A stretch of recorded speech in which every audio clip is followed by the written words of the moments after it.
Showers or longer spells of rain are possible. Fairly chilly, around 4 to 6 degrees Celsius.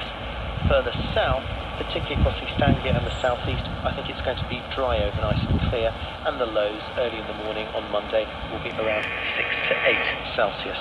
That takes us to the forecast for Monday itself, and it's going to be, as promised earlier on, a very blustery day. Really very strong winds blowing out of the northwest, gusts around some western exposed coasts around 50 miles an hour, not far off that inland too. After a spell of morning rain, the skies will brighten up a little bit. There will be some sunshine around for sure, but also frequent heavy showers pushed along by those strong to near gale force winds. Hail and thunder possible too, particularly across northern and eastern areas of the UK. And the temperatures, well, no higher than about 10 degrees across Scotland, 12 in the south. Thomas Schappenacker, many thanks. The 6 o'clock news is next, then at 15:15, Shari Val will bring us her pick of the week. Before that, look ahead to comedy on Tuesday evening. This is a severe weather warning. Hello, I'm Milton Jones, and you need to know that there's a new series of Thanks a Lot, Milton Jones. It'll be the usual. You know, I'll be tunneling my way into prison. I'll be walking from Land's End to John O'Grady. There's just someone I know in Penzance. And I'll be one of those chefs who shouts and swears a lot until I discover oven gloves.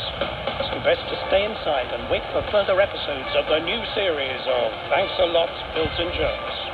Tuesday evening, 6:30 comedy on Radio 4 and BBC Sounds.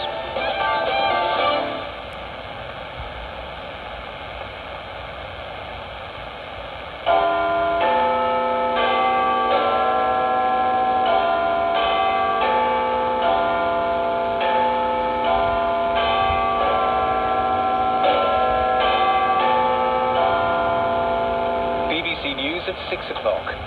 This is Mark Forrest. Good evening.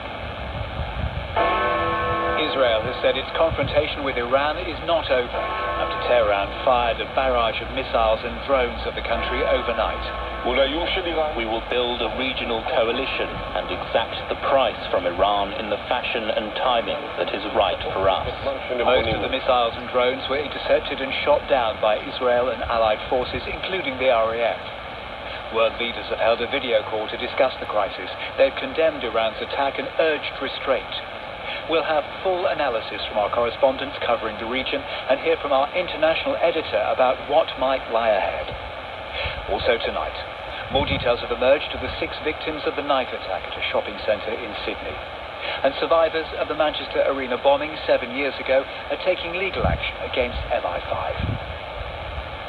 Israel has vowed to respond to an unprecedented attack by Iran, further raising fears of a major escalation of the conflict in the Middle East.